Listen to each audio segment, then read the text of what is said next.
Hey there, viewers, fans, and subscribers all the same, and welcome back to the next online community podcast here, respective of GameFAQs.com.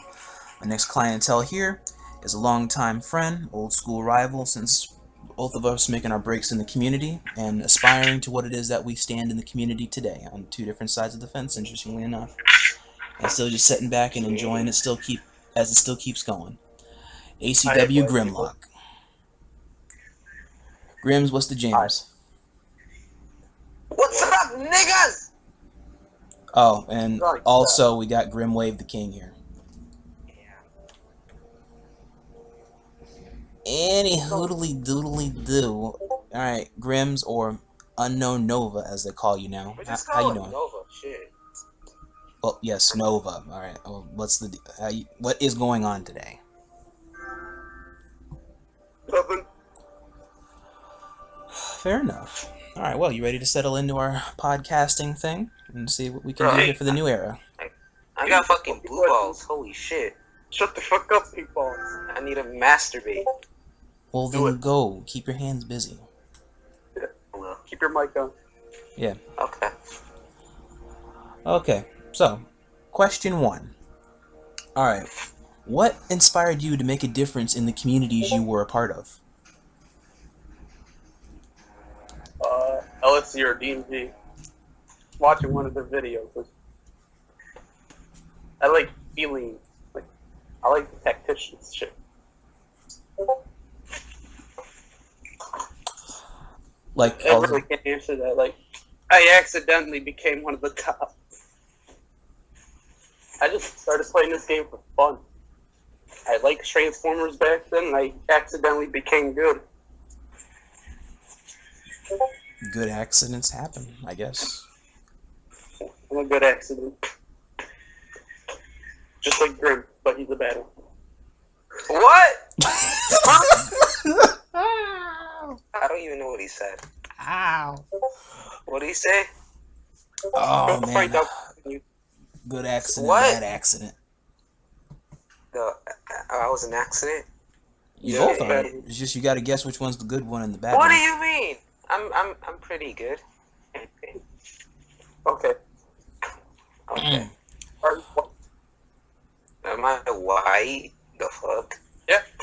Are you white? I'm black with this BBC. Then you really ain't good. Yes, I do, bro. I fuck bitches. Okay, do the next copy. question.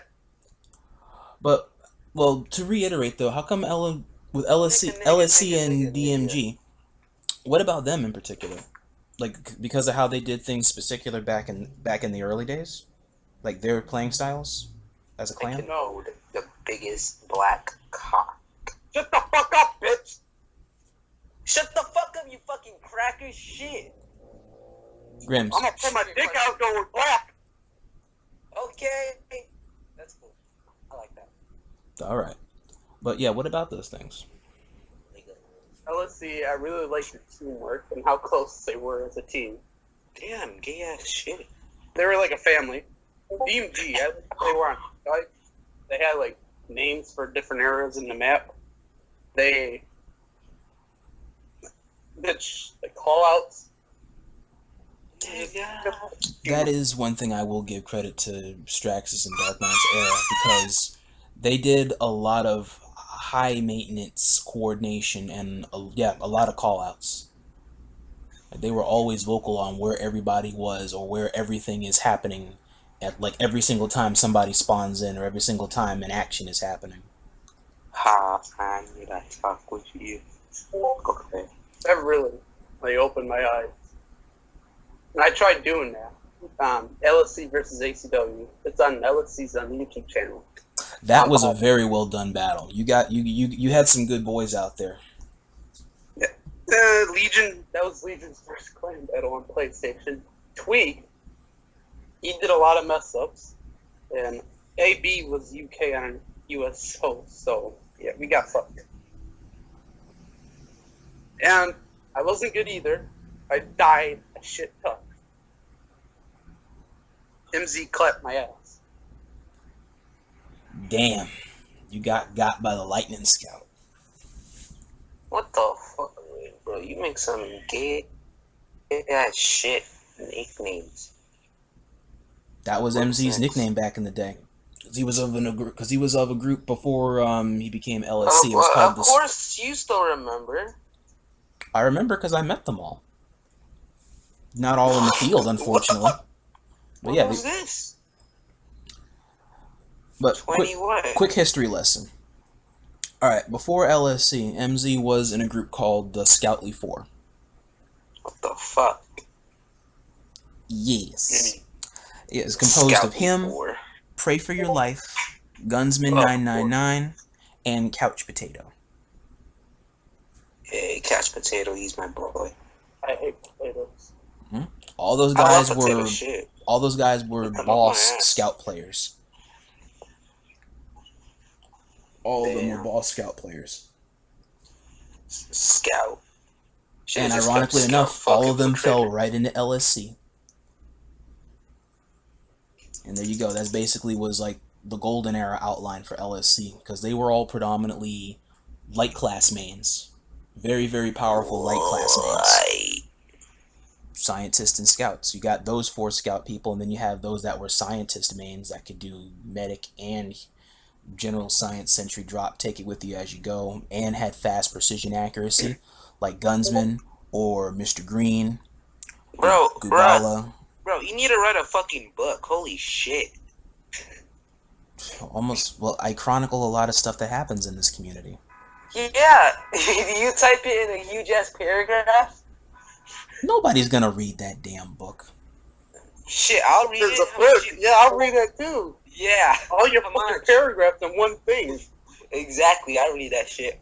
It's just a book you're gonna buy at. Well, it's a shame Borders Books isn't around anymore. But it's just a book you're gonna buy at a bookstore online, and then you're just gonna sit it on yourself, and it's just gonna collect dust. No, I'll fucking. What's it gonna be named? Brod's fucking fantasies. No, it's gonna be like. If I named it anything, it would be Fall of Cybertron After the Golden Era: The Adventures of Rodimus Prime. Well, I can't call it the shenanigans of Rodimus Prime. That happens every single time I have a bad day. Yeah, it does. I don't know. Titles are always pending. Because I had a book that I made a long time ago back when I was in high school. It was called The Promising Entertainment Master of the Future. And the goal and how I wanted to be the most powerful gamer in my state and use that influence to make a difference. Jeez, chill the fuck out. That's the point. Dreams. Well, yeah, it was. I mean, it was a book. Did anybody tell you couldn't be? Oh yeah, lots of people. Even my friends told me that.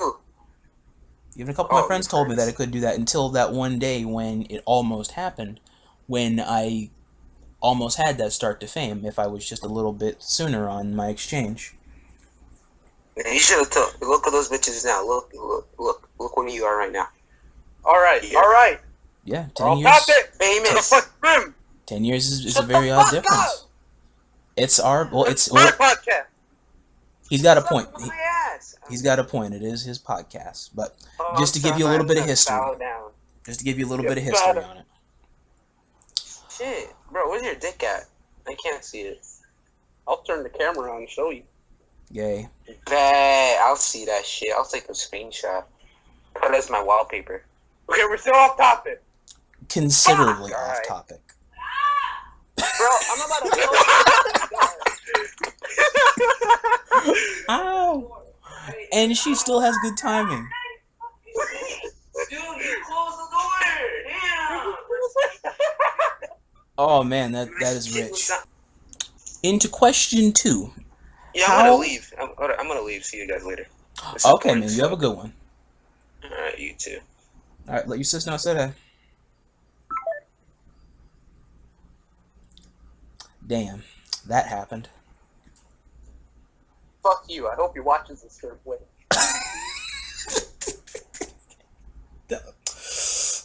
No, just no. Okay, next question. Okay. How has the online community affected you all around? I put on a couple pounds. I don't know. All the times I've been stressed out, I feel like I lost weight. And I gained it back. I'm not really stressed. I fuck around too much. Okay. How it really affects you. My name is out there? You can Google my name? I'm on Google? And you've been around long enough, yeah, you become uniquely iconic to the, like you got your own little piece of the history. So you're definitely Googleable. You're able to be Googled, and it'll pull up to something relevant to your work or to that trade name.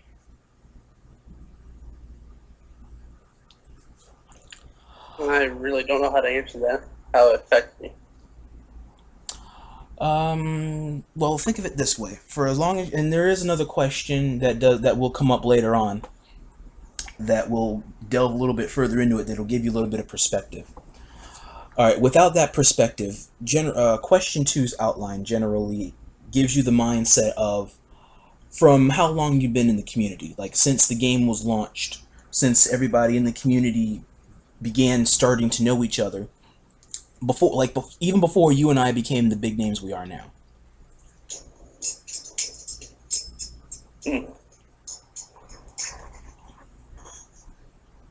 How it started and how it now? Like how it changed? Yeah.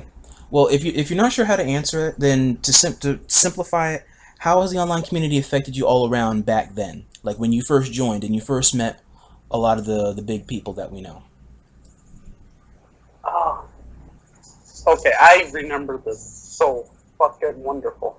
I don't know why. FOC is my first video game ever. Swear to God. And like, I just wanted to be a fucking dinosaur. And a robot too at the same time. And like, the game offered me that.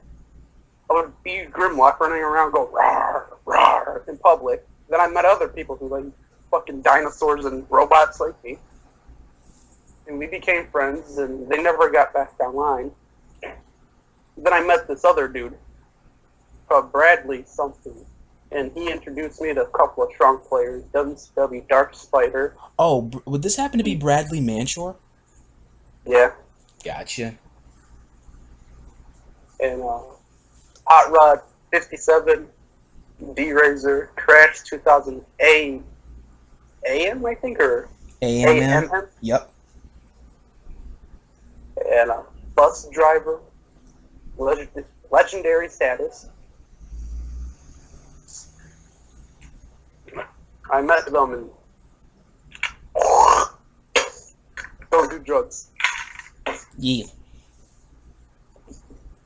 And it kind of went out from there. I joined their clan, and they kind of just used me as target practice, and that pissed me off. Oh, so that's basically how KG started. KG always been around. I didn't even know I was in the clan until they offered me to a clan practice. Oh. And as practice, they went on Desolation and used me as target practice, and I hated that. And I wasn't the only one being used as target practice. It was Bradley. It was all the weak players versus the strong players. So I went out in public. I had a mic at this time.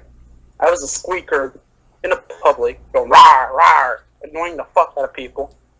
Then I met Swoop, and we just talked a lot. And he was good at healing. I was good at killing. We had a bond. We became gay. That was an original dynamic duo, was you and Swoop. Yeah, still miss that dude. What was Swoop's main account all these years? I never knew. B-Mitch 72 or 75. Oh. Then he uses AcW as his main. Because we agreed to use our AcW accounts as our main a long time ago. So we made AcW together. We pick up Dark Ride, Joey. I remember the map I found Joey on. It was on Abandoned. He was about to join KG, but I stole him. So that's how all the founding fathers of AcW came together. Yeah. Through hatred. For who? KG, we didn't like him at all. Oh. Then after we got tired of his KG, we went to NOD and we had an obsession with him. Like, we wanted to defeat them with WCW. Then we just gave up on NOD because they got boring. And we met Stars Boy, and he 1v3'd us, me, Darkrai, and Swoop, and whooped our ass. Whoa. And we always wanted to beat Stars Boy. Like, every time someone beats us, we always want to beat that one person. Like, we become obsessed with them. Like, we want to be better than them. I can understand that sentiment. And then AB found us on a Conquest match and said, asked questions about us and asked if he could join. I didn't even know he was in PF at the time. And I said, okay. And Swoop met other players from LSC. He met Prey, Dolphin Boy, and MC. And they were trying to recruit Swoop. But Swoop is loyal, unlike other fuckers. Legion and OG. They are loyalists. They're AcW loyalists. They left me because I took a break. Cunts. Vexus isn't AcW, unfortunately. I mean, the atmosphere.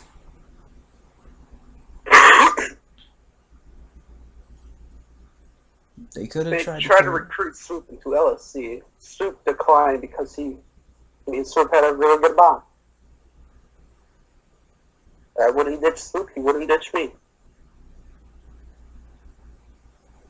And then we found DJ, and because we still had an exception with Stars Boy, he claimed he defeated Stars Boy, so I begged him to join our clan, because I really wanted to beat Stars Boy. I wanted to feel on top. Wait, was this our DJ? DJ 1999? Yeah. Got you.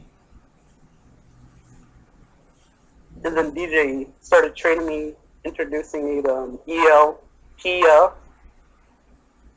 I started getting more into the clan scene. And then Swoop disappeared because of Destiny. Well, him and Alpha Wolf Girl both did. Like, they basically fell right into that Destiny lifestyle. Yeah. And I don't blame them. It almost sucked me in. It almost sucked me in too if I didn't catch myself.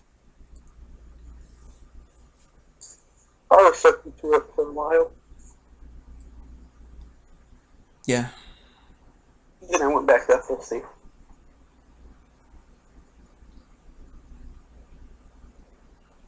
And kind of how it happened.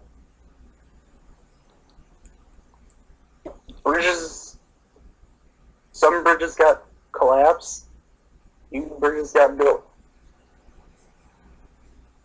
I got you. Lose some people, gain some new people.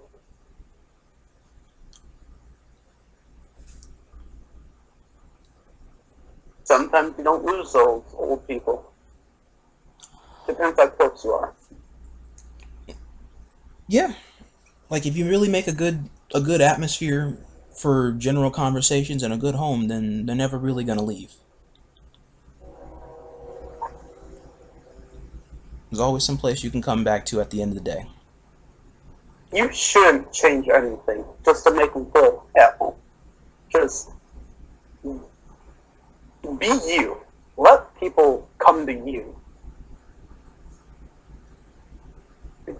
People will always come to you. There's 7.4 billion people on this planet. Give or take, yeah. Probably in the game. I don't even know. I don't know this, but people in the game will come to you.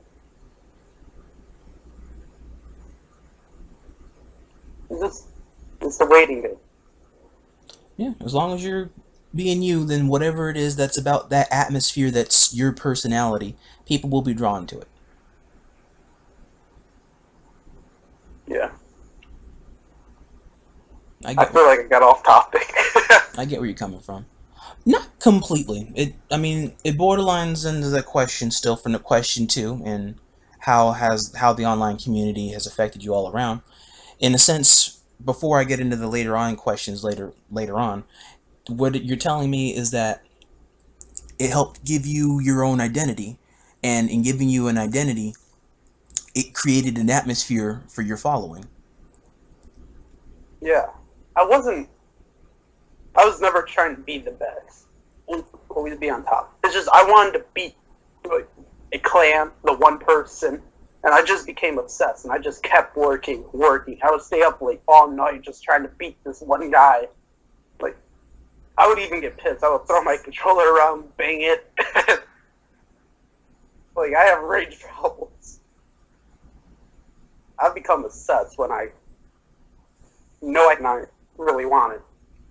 And people just started noticing that, and my skills improved along with that. I got where you're coming from. As for me, when I came into this community, my goal was just meet a lot of nice people and to just try and be a great player and try to continue challenging my limits. And weirdly enough, I got the best of both worlds. That also reminds me, with all these old players, like Nuncies, Stars Boy,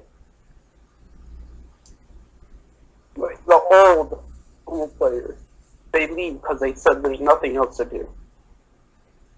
There's always something to do. They just don't go out and look for it. They don't look for something new to do. They don't try to, like, master scout or join the weakest clan. Or make a clan yourself with noobs. There is an analogy I can give on that if you do wish to hear it. Alright. Because, and I'm pretty sure there's some old schoolers that may have their own conflict of interest with this, and that's perfectly understandable. Many of the old schoolers that we've encountered over the years, Grims, from what I can see in leaderboard or non-leaderboard adjacent, what I can see is that that time of the golden era where you could do everything, play against all the biggest clans or all the big names, or explore all the different game modes, and I guess continue a sense of unique creativity for that time is all behind them now. And so while they all still can pick up the game casually and still enjoy games here or there, it's, in a sense, I feel that it's boring to them because they're walking into situations that they feel wholeheartedly that they are already going to win or be above before anything happens. Or it's not even a sense of superiority, it's just a sense of assurance. Or there's something lacking of the current generation that's not drawing them completely. There has to be something original or something creative that'll draw interest in them, seeing, okay, who's the big names of this generation? Who's interesting that they want to try and take a crack at? That would draw interest in wanting to pick back up the game every once in a blue moon, and then just little by little shake that rust, and then you got that old school monster again. That's the key thing that they're trying to very slowly convey to some of us that are still trying to keep a good thing going here in the new era, is to keep creating new ideas. That way it'll also keep creating an atmosphere for old faces to keep returning. But then they're just putting all the pressure on the new players, and the new players can't focus on themselves and become better, or do stuff that the old players already did. They're just putting more work on the new. Well, a lot of older players did raise the bar. I'll give them credit on that much. As much as I don't want to say that LM is right, LM is half right. Is that they did set a bar for that generation, but that doesn't mean that our era can't meet it. They had time. they had like about, most of them left in 2006. When did the game come out? 2012. So they had like 4 years. 4 years to do all what they did. Just about. So most of us now, this new generation started in 2017. We had a year and a half, and they're already putting shame on us. Well, not completely. From what it is I was able to chronicle, I could say that the change of the era, from the golden era to post-golden era, happened around mid to late 2016 to early, very, very early 2017. That phase right there was the end of the golden era of the video game. Because it started phasing out a lot of the older players, then you started seeing a whole rack of newer players, or players that had the game that suddenly wanted to get an interest and pick it back up again. And then those that weren't generally seen are now seen more often. And the older heads that are iconic or genuinely known to the franchise or to the video game or to the community or communities kind of just took a seat in the back real quick. And so some of them can return. It's just that they see no point to return at this time.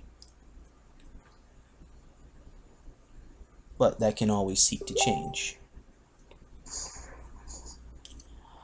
Now, as for the perspective on why they're not trying to join newer clans or whatnot, it's a bit of a personal thing. I do take into that some. I don't take it personally with a few past people out there, you know who you are, that have declined my offers once upon a time, and that's perfectly okay. I think that, and this is my personal opinion about it, you don't have to agree or you can disagree with it all the same. I feel that it has to do with a sense of entitled elitism. That you guys can't see yourself with anybody else but experienced players, rather than taking a chance on newer players all the same and showing them the ropes on how to be good players or to be better than they are now, because they're learning from an already experienced player. That's you. Anybody from your era could easily take a whole generation of people and turn them into a whole other gen of monsters, just from easily playing with you, working with them all if you do wish to, and you basically create a whole other generation of great players, just like what it is that you've done with the past gen, which is the current thing, what it is that we're doing now. Because how we got good is from basically playing with a lot of the old schoolers that before our time, and what are those that are doing now is essentially the same thing with our current time. It's a generation thing. Yeah. Others out there with that sense, within that sense of elitism, I feel that because if you're not the one calling the shots, or if the atmosphere feels like people don't know what they're doing at all, you suddenly want to turn away from that opportunity.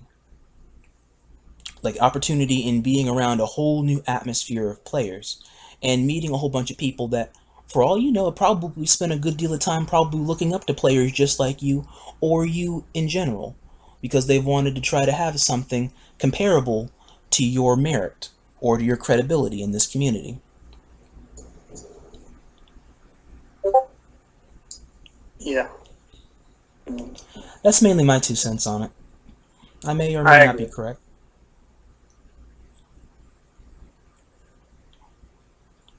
They complain about the new players can't beat them or aren't them on their level, but yet they don't want to go down to their level and try to escort them up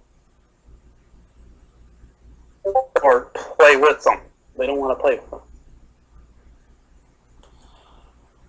They can give them a chance in order to try to make or break them.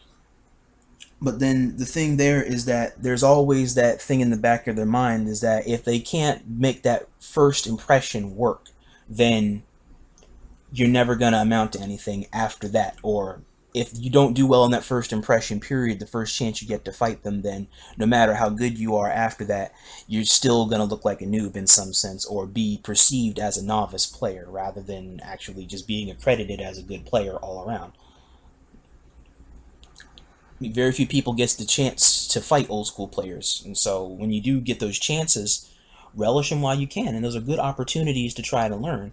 And at the same time, those old school players do need to take a little bit of appreciation in the fact that there are players out there that are wanting to actually still play competitively or become reach that level that you want to see them at, but they want to reach it in their own way and in their own image, not in how in your image or how you're choosing to see it. Because anybody can look down on anybody. That's been one of the toxicities of this community for the longest of time. Because anybody can break anybody down, but it's a lot harder to systematically build people up. Yeah.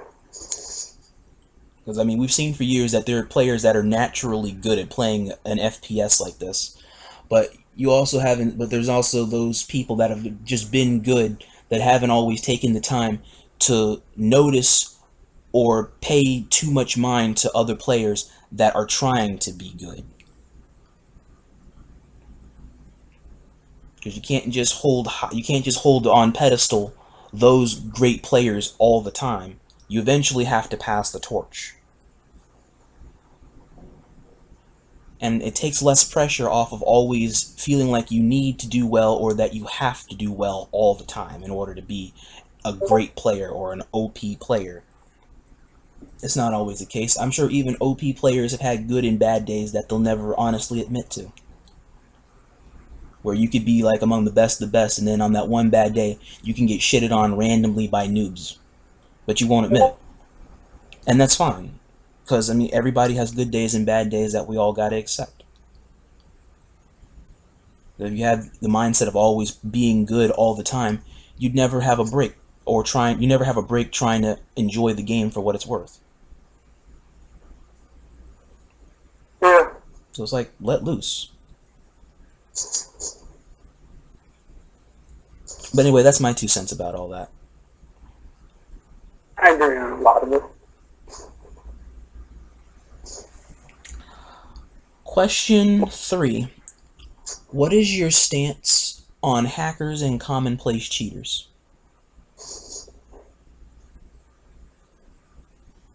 I really don't care. They're gonna make the game boring for themselves. Just leave the game if they're there. Unless you want to fuck with them and just see what they have. You can say. They'll leave the game in a couple of days. And cheaters, like ghost glitching, if you can't handle that, you're pathetic. They can't move from a spot. You can rush to their spot and kill them. That is true, but in that detail comes from a lot of hours logged in. That way you can actually memorize all the glitch spots. There's not that many glitch spots either. And if you notice a pattern of glitch spots, you'll know where to look. Okay.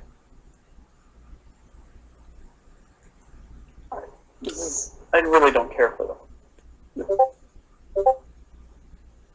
Okay, that's fair They enough. make the community fun. They give me something else to do. You don't mind going up against cheaters? Nope. I actually 1v1 down Denver versus mods. That was fun. I'm spamming his thermal rocket cannon. Damn. The score was 8-6 and I won. Damn. It was actually pretty fun going against that spam mod, that unlimited ammo. Didn't that lag the game any? Oh, it lagged a lot. What to say? That frame rate had to have gone through the roof. Oh yeah, I mean against mods, I mean you got to play super defensively. Because his ego was so huge. He would always be in the middle, ready to prepared to like raise hell on me. I would sneak up behind him and hurry up and kill him before he was able to turn around and then run away. That'll do it. This is the mod that pissed me off the most. Where you can't kill anyone, because that's just no fun. Oh, that invincibility frame rate mod, or Yeah, whatever I they call think it. so. Yeah, it changes the frame. It changes the frame rate, so it eliminates hitboxes.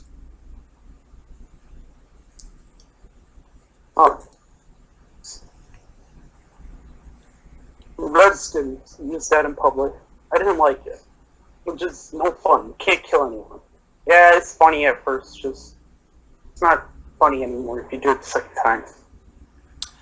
Yeah, but it's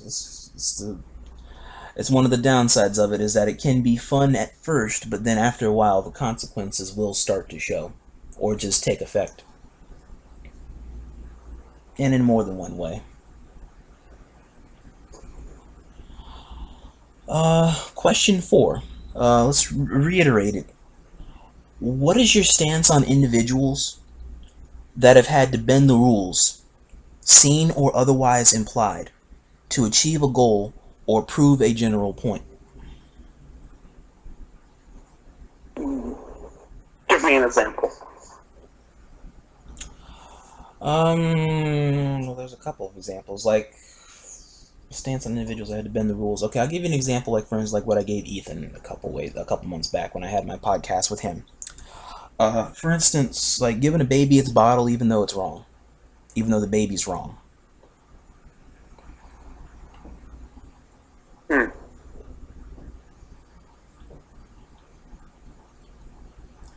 Another example here could be like clan battle results.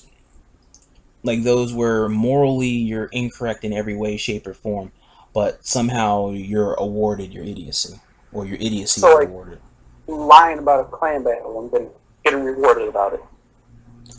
That, or the whole events of a clan battle and how they would generally happen, with how it could seize so much time in people's days, but the actual result is not what it really needs to be.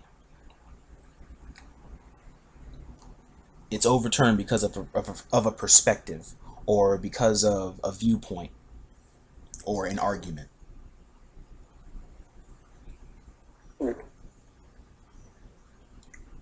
Or they can't prove something on their side that would allow them to be right, and so they're wrong, apparently. Or even the other way around.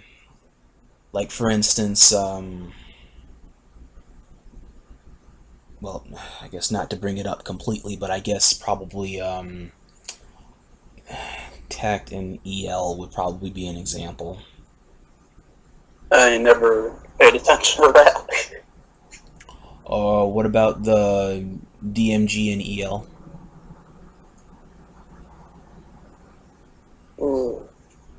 Didn't DMG win? Yes, that was one. And then or are you talking about, like, say if Starsboy played for EL against PF, and Starsboy isn't part of EL? That would be one. That could also be an example. Like, that would be a factor of lost detail in that one person's affiliation at a very opportune time for said team that has him. Yeah. There's multiple sides of it. Like, you could be that player who's like, I'm using the clan battle like as an example. If I'm Starsboy and I hardly play, and I don't make it to my own clan's clan battle, but I'm on for this other clan's clan battle, I'm gonna try to force him into that one of the other clans to play. One clan, the first clan that wants him, takes him. For he can play, for he can have fun and play the game too. Gotcha. Which is good for his side. But for the other side, for like PF's side, it's not good for them because they did not suspect him. They didn't train for him. They didn't predict him. but it's also good for EL's side because it's a clever move. Someone new. They didn't expect it.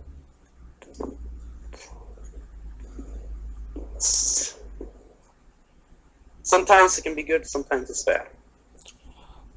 Yeah. That's all I can really say. My fucking mic. Well, I can hear you okay. So I keep dropping it. Oh. It's just there are times where it just becomes such a heated argument unnecessarily with a lot of people. The score never really sits well with the people that feel like they were cut short or morally robbed or cheated out of a fair end results of things. Because I mean, anybody can lose a game. I mean, there's those that obviously do take it hard sometimes, harder than they need to, and there's those that can accept winning and losing games easily. And then there's others that just feel like they always have to win and they always have to bend the rules in their favor in order to deviate the true perspective on their actions or their attitude towards how they really need to be.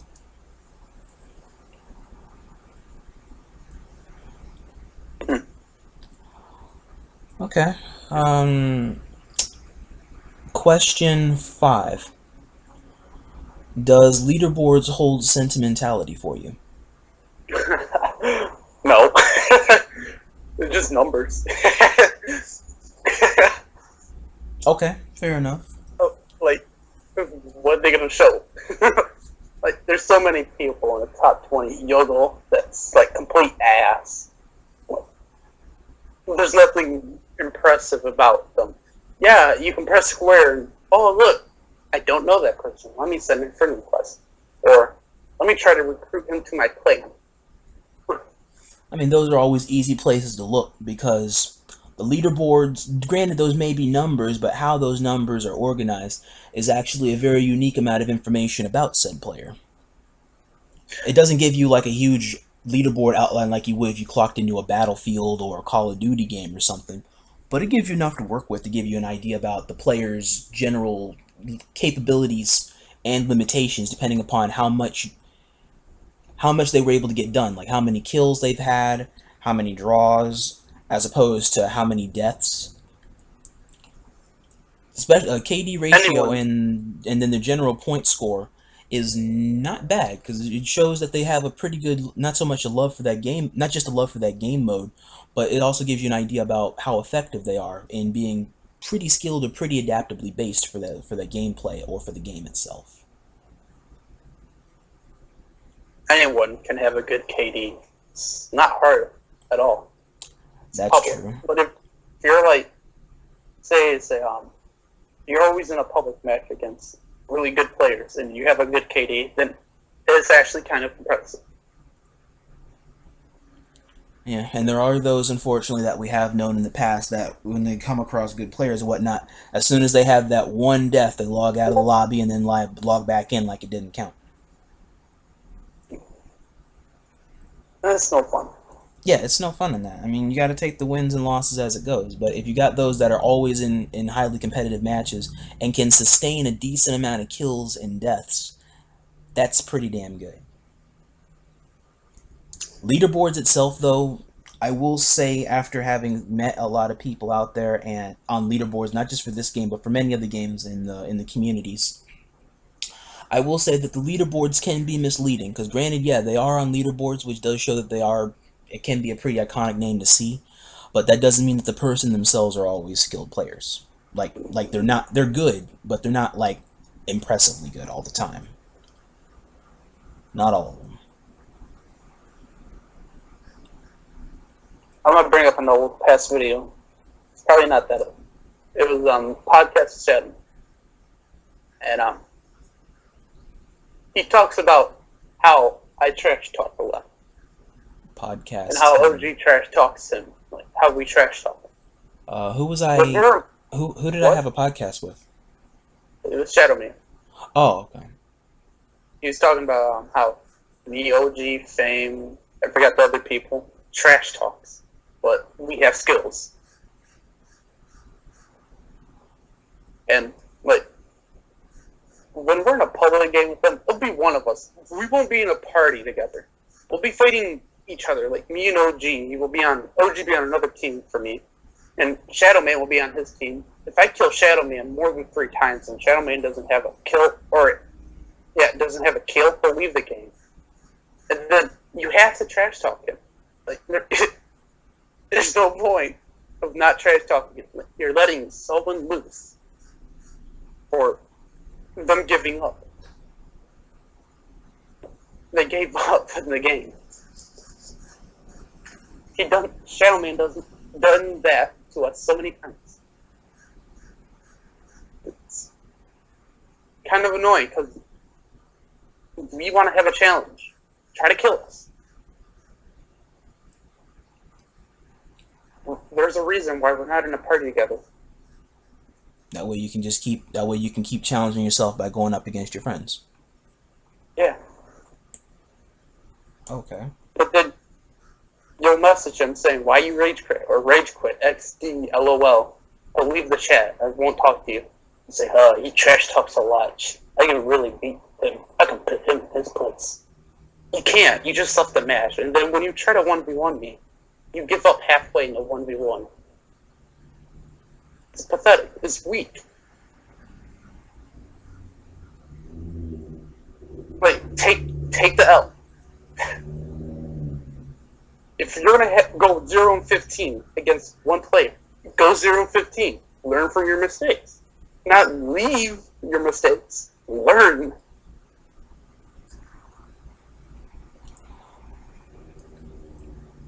That also brings up another point. Something that Gear said, and it kind of intertwines with Stars, and what Stars Boy taught me from how to get people, how to train, how to get other people to train you without them even realizing it. And Fame does this too. This is why he trash talks. And this is somewhat why Gears trash talk. It draws a lot of attention towards you. People want to see you. They want to cut your throat. Keep trash talking. Make them feel weak. Make them feel little. Make them feel little. Because they're going to be wanting to feel big. And it motivates them to do better. What? And in a sense, it kind of like it motivates them to do better. Yeah. But it's manipulating them. Because they're going to start the parties. Like NOD, like WCW, became a clan because of NOD. Because Gears pissed them off so much. They're going to start parties and go hunting for you. They're going to want to kill you. And, like, you'll be in a 1v6 situation. You'll have the best training ever. Challenge yourself. Trash talk. Trash talk. Only trash talk when it's needed. Or when you can't. Don't randomly trash talk someone.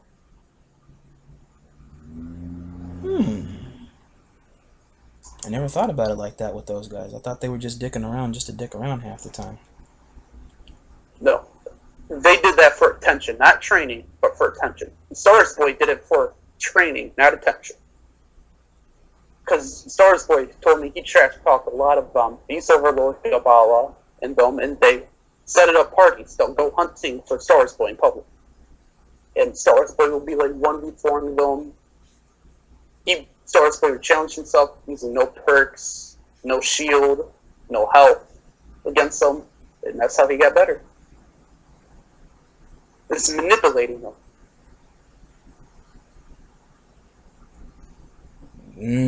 Okay, that explains a lot of that. Because the GameFAQs post, I remember back when he had his GFAQs accounts, it said otherwise, but that sounds actually pretty solid now that I actually haven't met the guy and talked with him personally.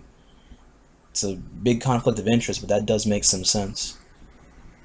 He still reads it. SWB still signs in and reads the shit sometimes? Yeah. Well, I showed him shit because I talked to him offline. We make jokes about Marvin having that Stars Boy Jr. account.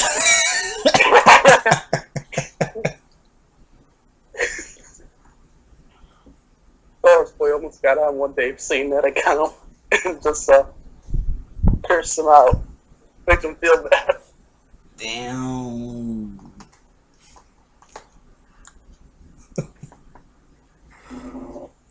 but you're manipulating people.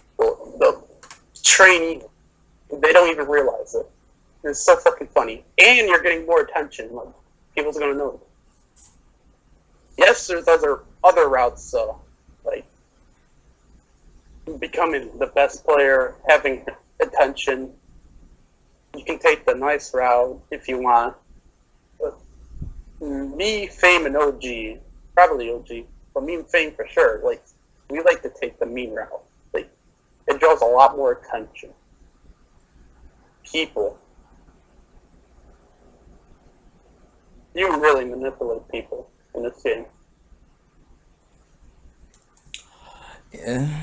From that perspective, I can see. I had to think about it. Most of the times you have a following, and I guess in a sense, from that sense, you almost create an anti-following. Yeah. My anti-following is going to be bigger than my following. Oh. Yeah, because in a sense, you're creating your competition. Yeah. I like that. I really like it. Yeah, I will say, I mean, I don't completely agree with the method, but I can't complain about the results. There's some people who became on top because of that shit. Or became popular because of that.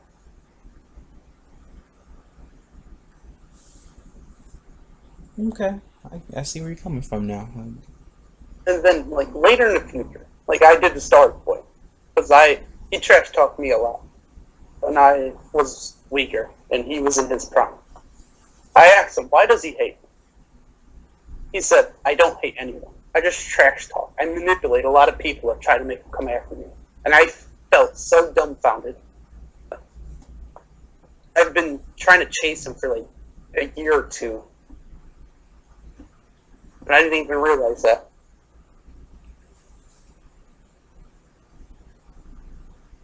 And Gears admits that too. He trash talks people he'll get them to make parties and try to make them come after him and for get more attention in this community.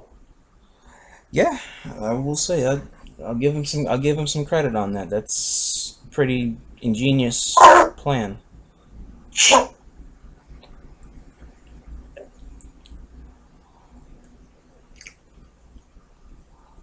think that's it.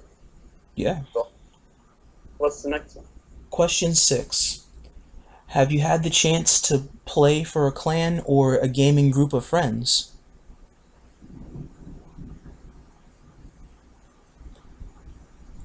Yeah, question 6. Have you had the chance to play for a clan or a gaming group of friends? And I know that is a yeah, because I mean, you can play for a lot of clans. I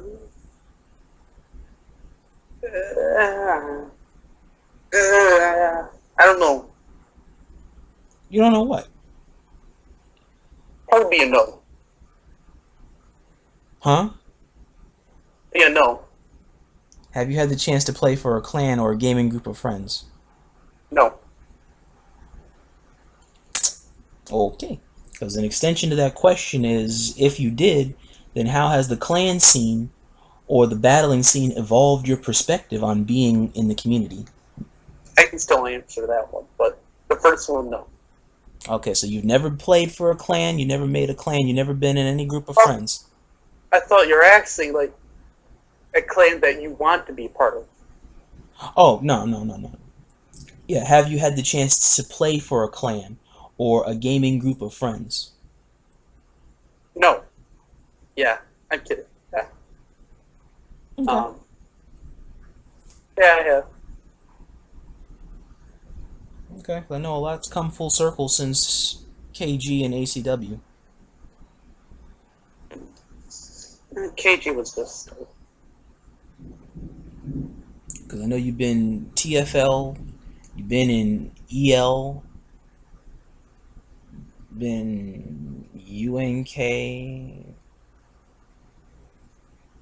Were you TUH or no? No. Okay. Then UNK, TACT, KLO,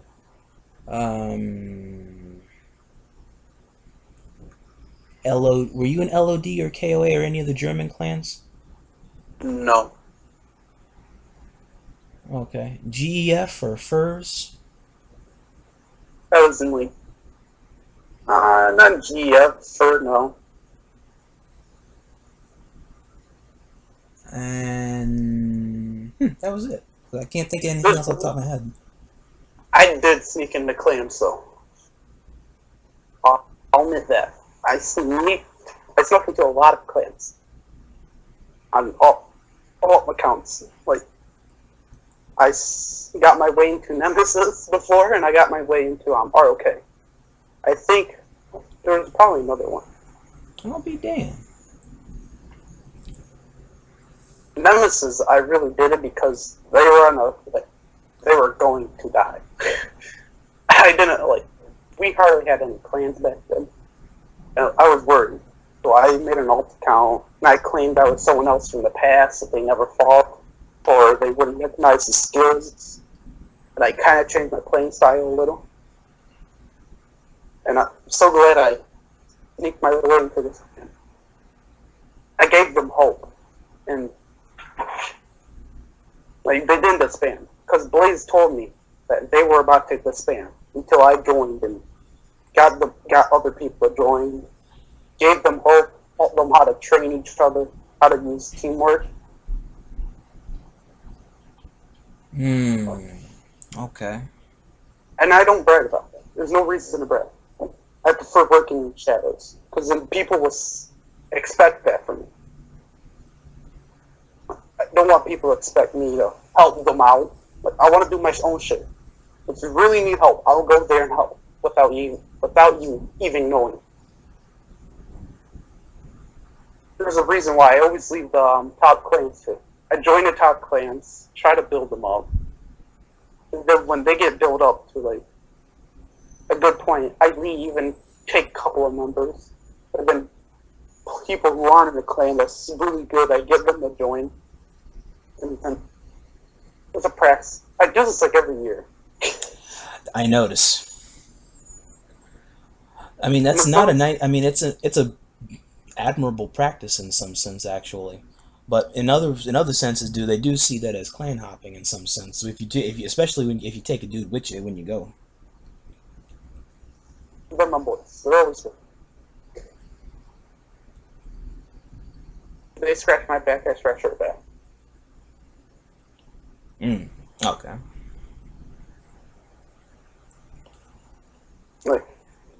I think they realize that too. That's why they follow me and they don't complain about it. Okay. So, in a sense, your perspective on the community thing and how it's affected your perspective is because it helped you in learning about other clans and trying to help build them up and help establish their own values. Yeah. I really do. But then, when I make my own clan, I like to trash talk them. I can look two-faced as fuck. I definitely do with Nemesis. I trash talk them crazy. But when I was in their clan, I was so nice. I was always helping. I never trash talk. I was loyal. You don't have to trash talk Blaze and Belmont. Those are two really, really nice guys. They're so nice. Like I said, I like to manipulate people so they can come after me. Well, that'll do it. And I heard Belmont has some grudge against me, so it's working.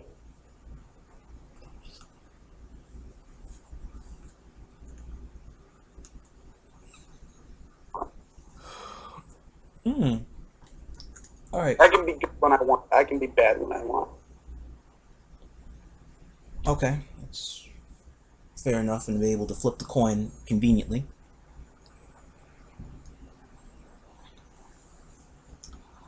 Yeah.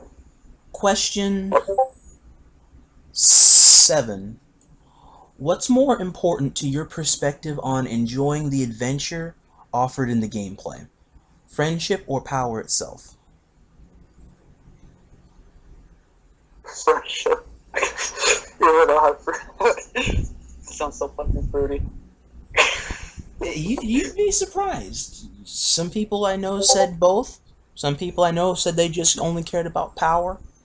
Screw power. Like, I don't need that. This is, even though I said I like to train and manipulate people so I can become better. Yeah, this is fun, but my friend does it with me too. So much better with a friend. Okay. Sometimes I feel like if I become really close with these guys, I can combine with them to form Bruticus in the game. Well, you and your general following do have a... You and your friends basically are like a pretty difficult force to be reckoned with. Because it's always like mainly the main 4 or 5 people. It seems to be... That's a pretty solid group right there. Everybody knows everybody well enough to know what you're going to do before you do it. You know how to play off of each other's pros and cons. You know everybody. You know who's thinking about what or what everybody's thinking. That's friendship. That's not power. Yeah, that's good solidarity. Okay, I do get you. Before we do move on into the final panel here, there is a question I did want to ask that did go into that. Grims, why did AcW disband? Because that was like a really huge blow at the time when it happened. Like, it affected so many people in the community that day when AcW fell. Multiple reasons. Some bigger than others, and other people's opinion. You're free to talk about them.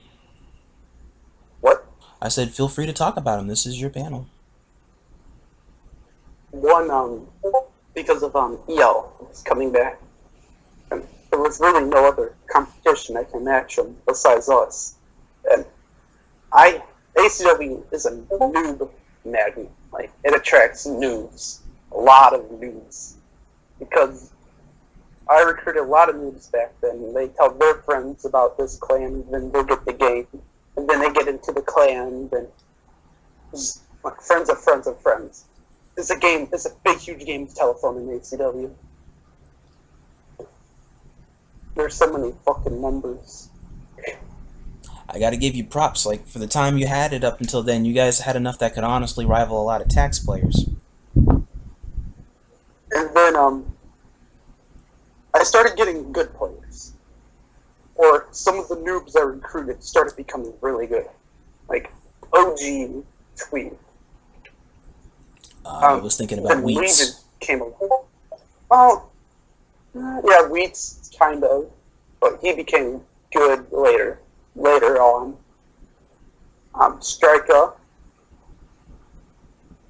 And who else? I feel like I'm forgetting people. Did she have an AcW account back in those days?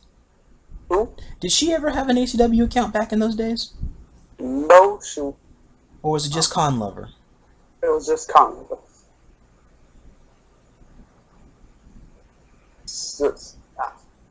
It was Striker, Legion, OG, and Tweak. Wheats, kind of. Who was the other one? Who's the other? Fuck.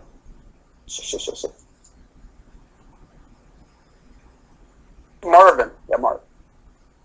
They started becoming good. Like, they started becoming, like, where they can handle their own shit. I guess Jacob too, if you want to include him, but yeah. He's an AcW old schooler. Kind of. He joined and went. So, Legion, because I always put my members first. Always. Like, I can't say no to my members. Well, a lot of times I can't. And Legion wanted to make, like, he told me in the beginning of the year, once he becomes used to the game, knows everyone, he wants to make his own clan called Unknowns. Ah, okay. That's how it came about. And I said, oh, okay. I just brushed it off because I always had AcW members always trying to make their own clans, but they wanted to try to copy me or try to be like me. And, like, I was used to that, but then I started seeing people were hopping on Legion's train. And I was like, and he was getting good people to hop on his train. So I hopped on his train too. And EL was coming around too. So I mean, like, we could have actually had a chance to probably beat EL if we actually clan battled them. And then Star Wars Boy hopped on our train, and I was like, that's a done deal. I'm hopping on their train. Wow, that was when UnK first appeared. Yeah. Yeah. That's a lot of good firepower that group had then. Yeah, you guys had a pretty solid chance of taking EL in their comeback. But we never claimed that though. Either we would cancel, or they would cancel. It just went back and forth. It was all talk, no action. Mm.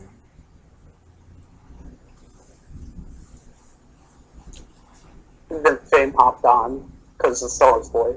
Like, it was my chance to become a new clan, to become powerful, to become one of the top clans that I always wanted to be, like LSC. So I really took this and left ACW and left all the nubs behind. And some nubs in ACW stayed around and got better, and they joined other clans.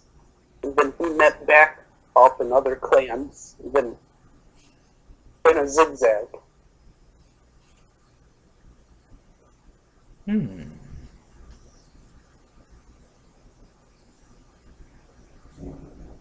Still, a lot of old ACW players have a lot of respect for me. You're not wrong. It's a lot of good history you have with a lot of those guys.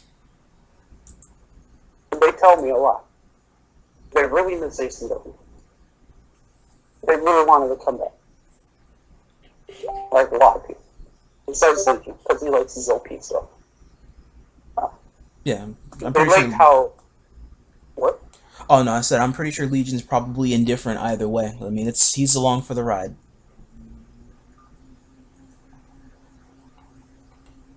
But They talk about how they like, when they got on, there was always people on that played with. Because we had so many people. So many people.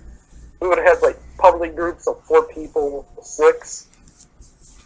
Well, having all ACW lobbying with Conquest, Capture Flag.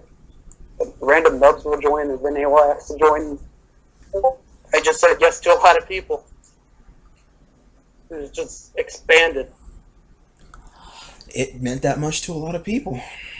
So I don't blame you. A lot of people there really did miss it because it affected a lot of people's lives. Because everybody, even though it was a noob magnet, it affected a lot of people that wanted to be a part of that. Everybody wanted to have a piece of that pie,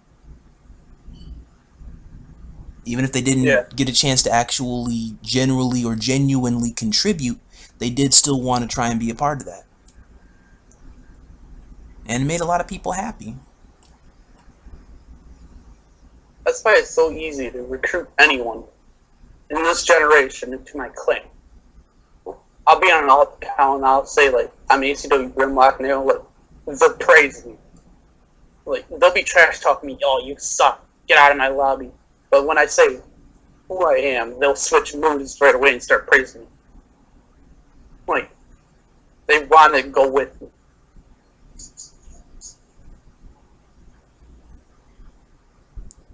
Because it's weird how it just started out with just ACW was originally supposed to be just for like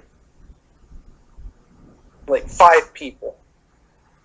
Then they expanded up to 100 plus people. It just zoomed up. It shot up. Yeah. Honestly, I really think this is the answer why it shot up with so many members. Because Swoop left me to play another game, and he never came back. I was always trying to find a replacement for him. So I recruit people and recruit people and recruit people until I would find the right person I could replace. And then DJ left me, and then I kept recruiting people for people who could replace him. And then Joey left me, and then I kept recruiting. I was just trying to fill in what I lost.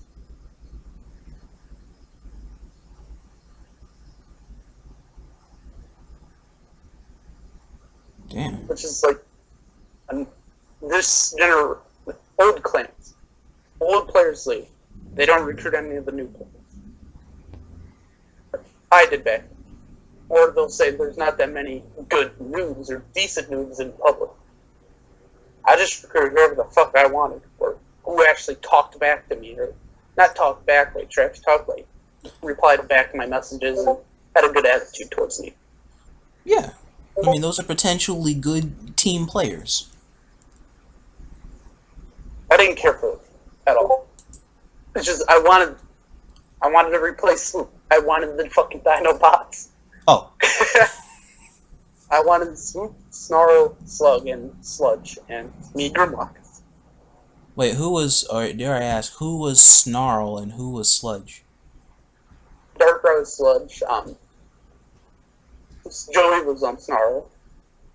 Okay, okay. And Slug was on a Anvil, I think. No, it was someone else. I don't remember who. But it was a scout player. He sniped a lot. Oh yeah, J.K. Boom. Or Blum. I think that's it. I just kept trying to recruit people to replace.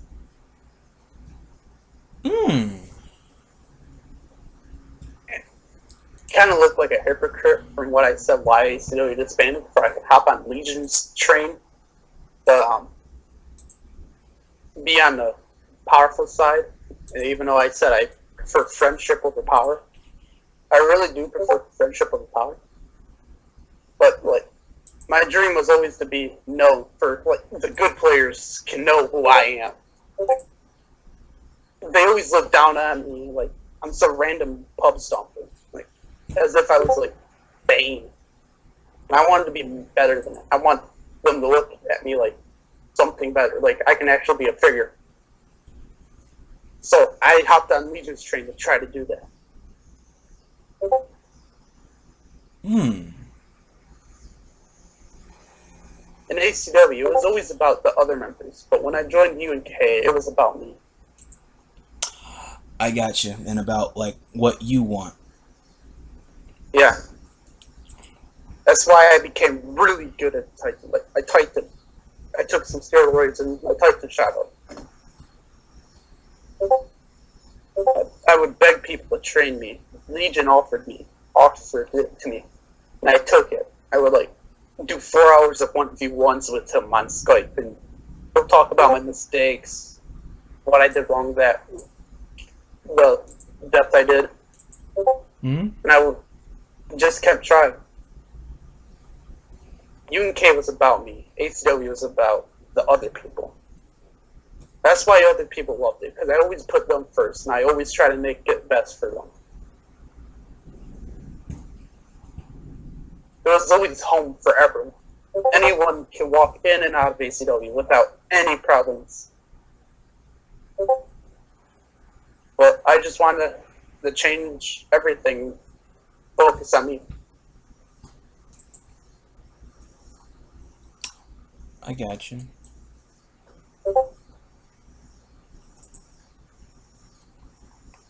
That's why I disbanded.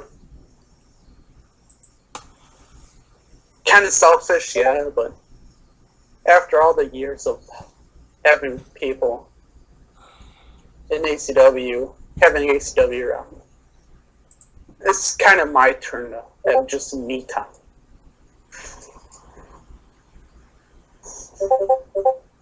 Yes, I was much more respected back in ACW because I put other people first. And now I look like a selfish, greedy Jew.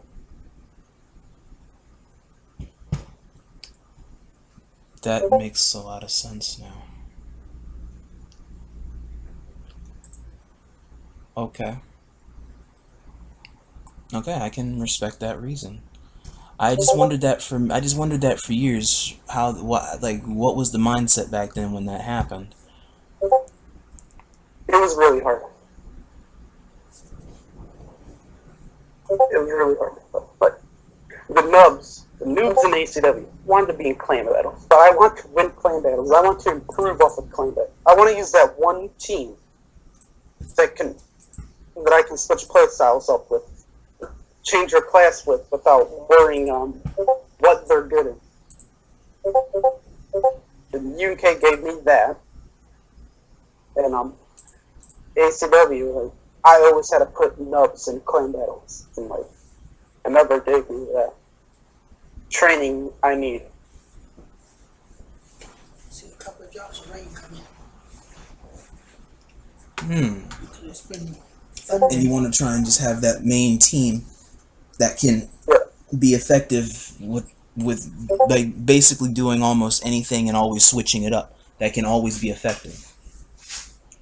Yep. Oddly enough, I can understand that sentiment as well. Not in the same sense, obviously, but I do understand that mindset some. And then people say UNK was mine, but no, it was actually Legion. It was just because I'm so used to being the leader, I took charge, and Legion hardly talked. I know, and that's the main thing that people were always confused about, that they needed to be aware of, that it was Legion's clan. Yeah. To be honest, Legion should go back and make UNK, because I won't be there, and you can actually do what.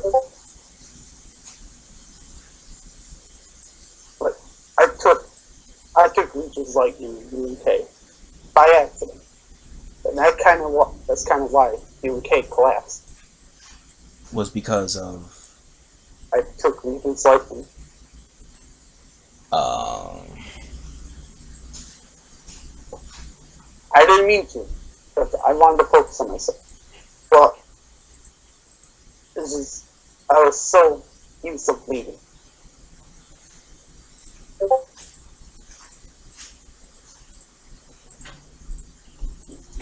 I gotcha, and it's like you can't really see yourself doing anything else, even though you have the opportunity now to do something else. Yeah.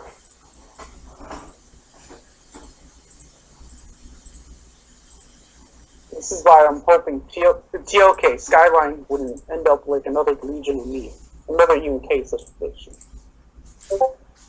I'm actually going to be quiet all this time and let Skyline do all the work.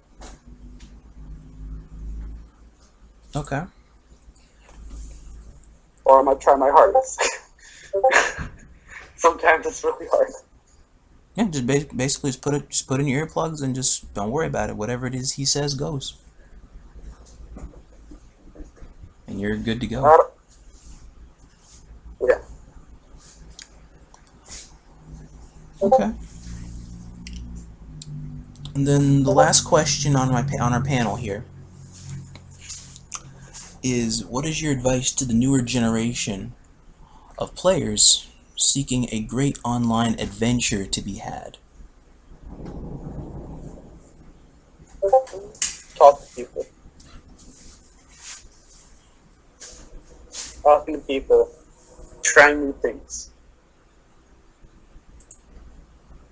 And don't have fear. Don't fear anything. Never fear. Get that emotion out of you.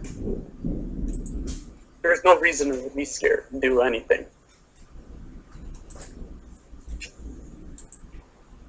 Everyone fails. Just like before ACW, we had multiple different names.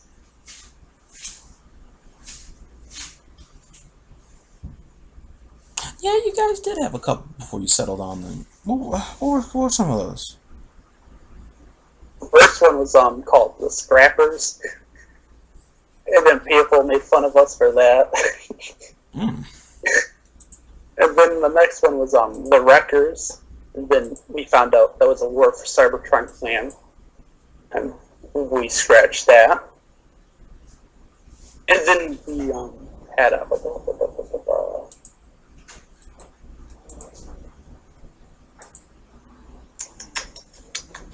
what's the one of there? is one other name. I don't remember. But it took us a while to come up with ACW. It was 3 people. We wanted to make it look like WCW because it looked cool. So we had something to work off of.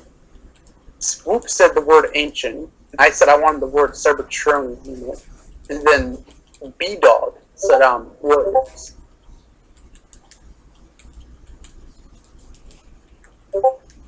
It was going to be Ancient Cerbertronian Knights, but E-Dog said warrior. And warrior looked a lot better. Gotcha.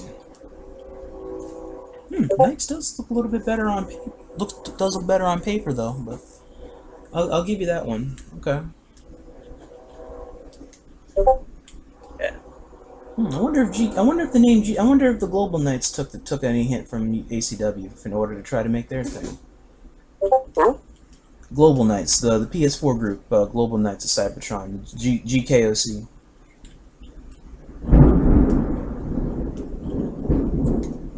I recognize Zero. Yeah, that was Eric's group. Yeah. That's the only one I know who's in it, because I recognize it. I remember. But I don't remember much of it. No offense. Okay, well. Their group hopefully has a chance to try and see some action going between grids if they can get a couple of them can actually get to PS3 and again. Some of them never even have the PS3 version, but know of it. Others, it varied.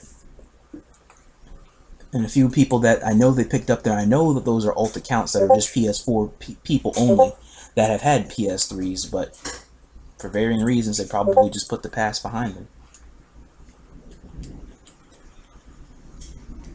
Which again is another event that's probably chalked up to the past, because I know that was one of the things that probably may have rushed the changing of the era was because of the whole bad blood thing that happened between clans or groups of people. I don't know, it was a whole lot of stuff about that before our time. That was like, I wish I was part of it, where all the clans wanted to kill each other. That would have been fun, but I was too scared to enter. Well, think about players like us where we would be at right now if we were in a part of that whole bad blood thing. I mean, people would be falling left and right. People would be accused of being in this group all the time because you hang out with these people.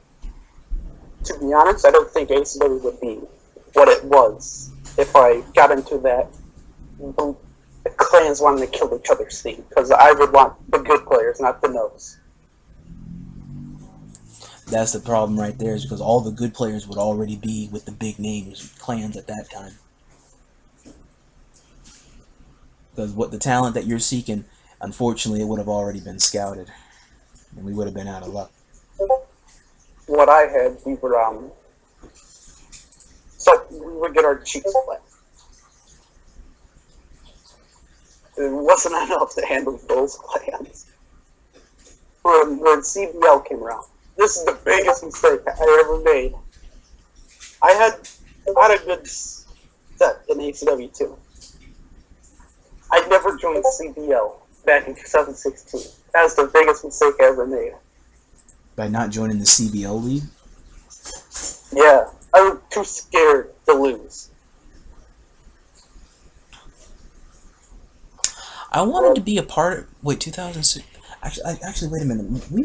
TAC might have been a part of it. I know for me at that time, I just wanted to win because trying to win anything was so unbelievably hard. Wait, it might have not been 2016. It was when CBL first came around.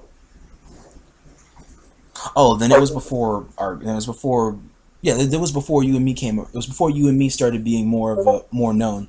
But you were there before me. I was known. It's just people would beg me. Like Stars Boy would tell me to get into CBL for he can kick my ass. I beat AK's claim would tell me to get in there so they could have more clans. Mad Dog tried. AB tried to convince me. It's just I was too scared to lose. That was the biggest mistake I ever made. Like, that would have been so fun. But yeah, it hurts to lose, but sometimes it's fun to lose. I'm not gonna lie.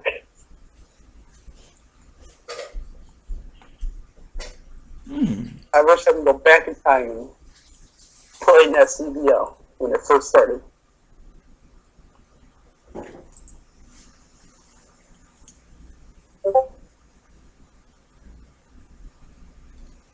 Should I explain on the branches of AcW? If you'd like, yeah. We're pretty much just about done here with the segment, so you're free to go into some details on some things. Okay. What was TGA, the Great Alliance? I was going to try something new.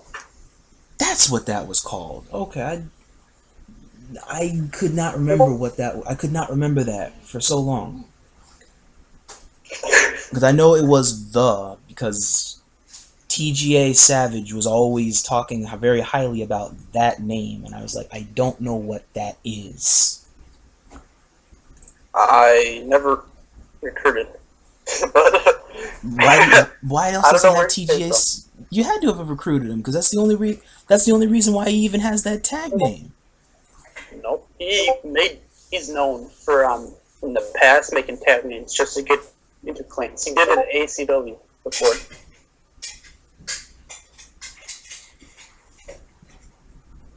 He hasn't done that for that many other groups. He's done it mostly my group, the group some.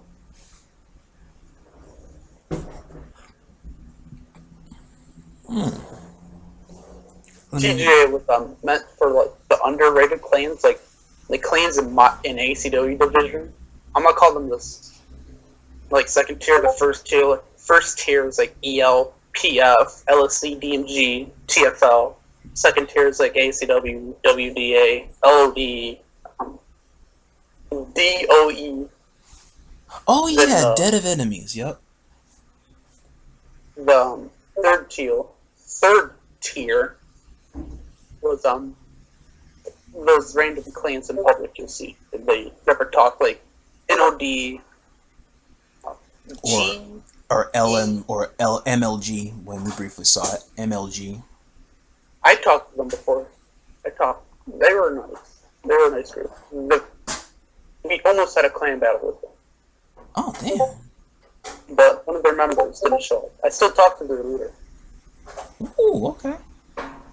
He found my YouTube channel. He said he's thinking about coming back to FOC. Okay. Sounds like a nice match coming. And there's lower tier clans just like that. Second tier, like I wanted to try something new, trade alliances, clans, and I got along with LOD and DOE, so we agreed to like come together and form a bigger clan or an alliance called TGA. And like all of our members got along pretty well. No one ever fought. Okay. So it wasn't a bad idea. And then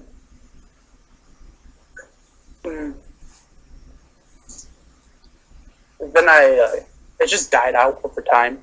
Because LOD stopped playing, DOE stopped. You'd see the leader, you see the DOE leader, you see Dread Prime every now and again, but it's very, very rare. I have his Snapchat. I still talk to him. Oh, what's he been doing? Your life. Oh, no, yeah, that's got us all. Yeah. And then LOD, that was Hoodie, wasn't it? Hoodie Killer? Yeah. Yeah, he's been on PC, unless he's doing something different. I really don't talk to him anymore. The last account he used was Destrox X. I think so. I don't remember. Yeah, because it was a playoff of his old LOD account, LOD Destrox.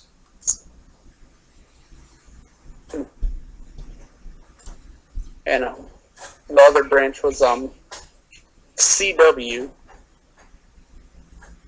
I was gonna try and make like a higher tier rank for ACW. Didn't work out. So I scratched that out. And another one was DCW. That was the success. That was the only branch that became a success. Interesting.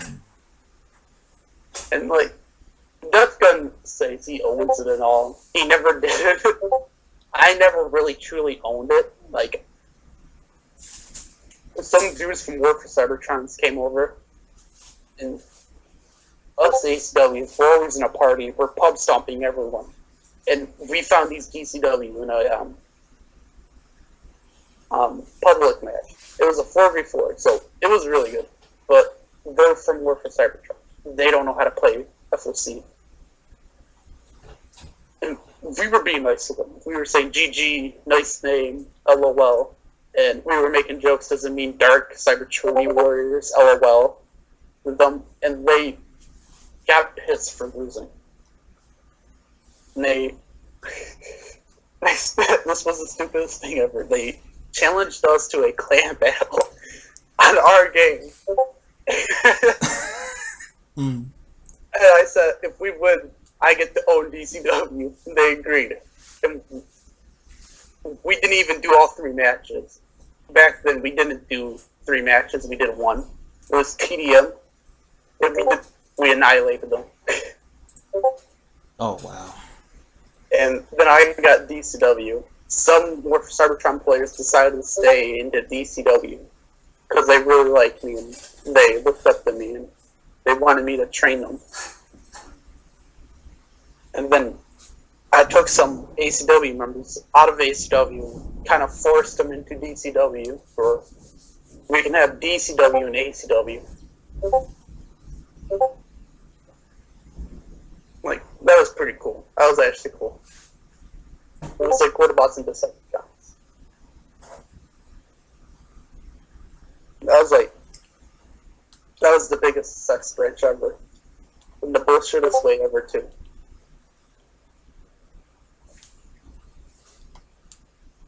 And another branch was on cons. Oh, is that where And Spence there came from? What? Oh, is that where Spence's account came from? Yeah. That was the rival of Autobots. ABT.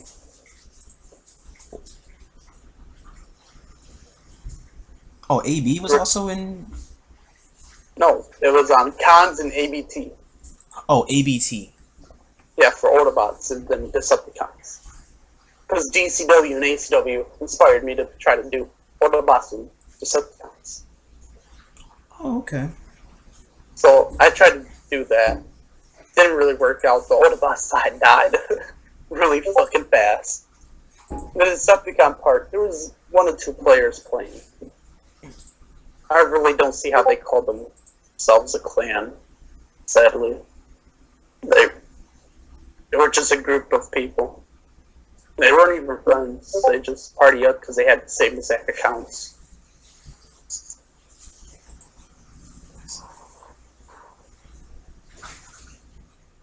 That was all the branches. DCW was the best branch. Not gonna lie. That was the funnest branch ever.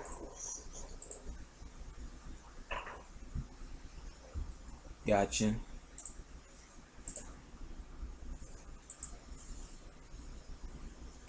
That's pretty much it. Alright, well, I appreciate you sharing me a lot of the history here. Yeah. And we've had a lot of good times so far over the past 3 years here, and we still got more to come.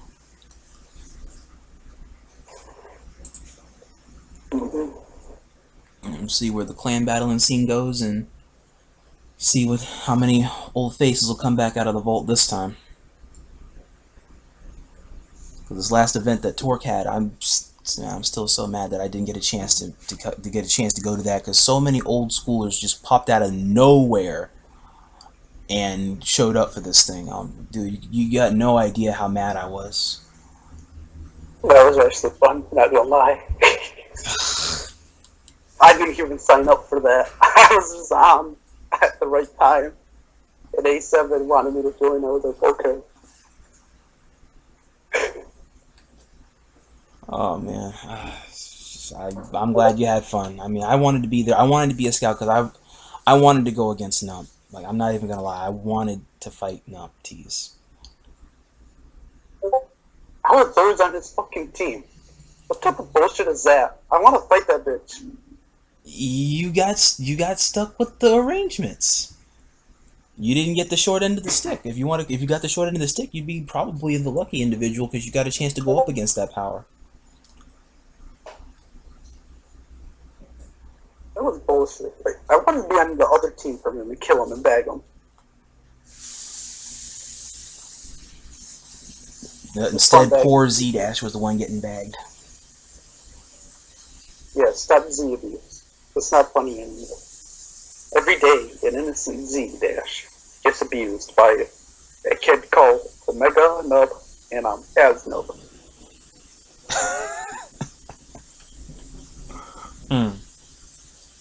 I should go make a GoFundMe page for Z-Dash. I'd invest some money. For real? Depends on how much we're trying to go in order to invest the fundings. Because, I mean, every day an innocent Z-Dash was being teabagged.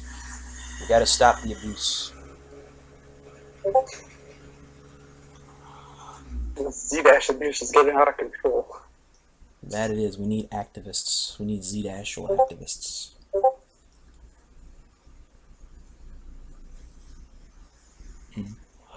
Anyway, viewers, that's pretty much the rest of this podcast segment here. It'll conclude.